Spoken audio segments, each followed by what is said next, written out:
जब्त करने के लिए राष्ट्रीय जांच एजेंसी ने एनआईए विशेष अदालत का दरवाजा खटखटाया था। पन्नू पर भारत में आतंकी गतिविधियों में शामिल होने और आतंकी साजिश रचने के कई मामले दर्ज हैं। इससे पहले 2020 में पन्नू की संपत्तियां कुर्क कर ली गई थी।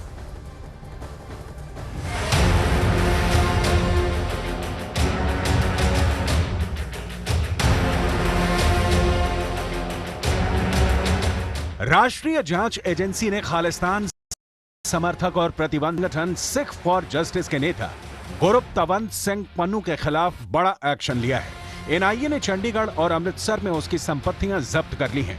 एनआईए की तरफ से अमृतसर के गांव खानकोट में पन्नू की 46 कनाल की प्रॉपर्टी जब्त की गई है। खानकोट पन्नू का पैतृक गांव है, जहां उसकी खेती की जमीन थी। वहीं चंडीगढ़ के सेक्टर 15C में पन्नू का घर था। पहले 2020 में इन्हें एनआईए ने अटैच किया था, अब लिया है। कानूनी तौर पर अब पन्नू इन प्रॉपर्टी का मालिक नहीं रहा। ये प्रॉपर्टी अब सरकार के खजाने में चली गई है। दरअसल एनआईए द्वारा अब तक की गई जांच और गुरपतवंत सिंह पन्नू के खिलाफ दर्ज किए गए मामलों के बाद आदेश जो अदालत की तरफ से आया है, बाद अमृतसर के खानकोट गांव में जो गुरपतवंत सिंह पन्नू की जमीन थी उसे अब जब्त कर लिया गया। और आप देख सकते हैं कि बकायदा तौर पर उनके जो खेत हैं वहां पर एक बोर्ड जो है वो लगा दिया गया, जिसमें बकायदा तौर पर यह लिखा गया है कि गुरपतवंत सिंह पन्नू के खिलाफ कौन कौन सी धाराएं जो हैं उनके तहत मामले दर्ज हैं।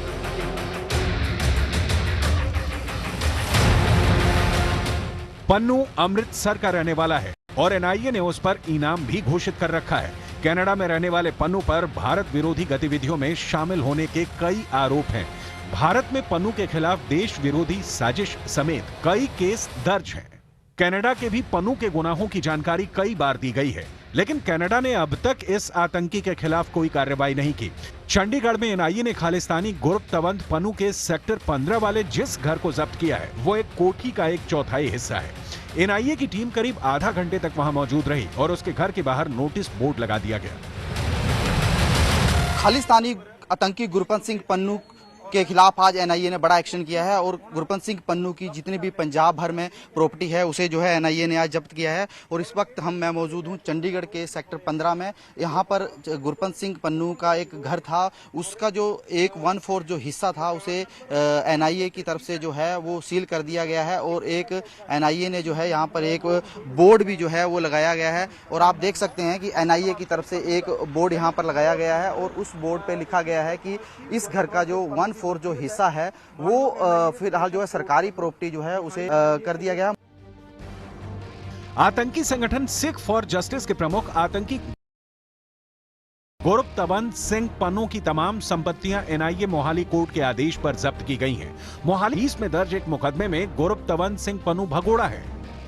भारत सरकार ने 2019 में आतंकी गतिविधियां चलाने के आरोप में गैर कानूनी गतिविधि रोकथाम अधिनियम यानी यूएपीए के तहत पन्नू के संगठन एसएफजे पर बैन लगाया। गृह मंत्रालय ने अपनी अधिसूचना में कहा था कि सिखों के लिए रेफरेंडम की आड़ में एसएफजे पंजाब में अलगाववाद और उग्रवादी विचारधारा का समर्थन कर रहा है। इसके बाद केंद्र सरकार ने 1 जुलाई 2020 को पन्नू को यूएपीए के तहत आतंकी घोषित किया और 2020 में सरकार ने एसएफजे से जुड़े 40 से ज्यादा वेब पेज और यूट्यूब चैनलों को बैन किया।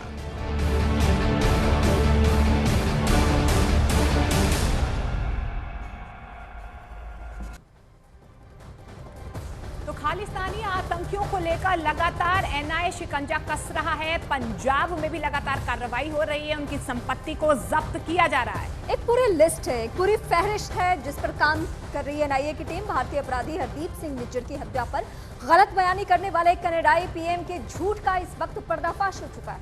अपनी जमीन पर खालिस्तान समर्थकों को फलने फूलने का मौका देने वाली कनाडा सरकार का असली चेहरा पूरी दुनिया के सामने आ गया है।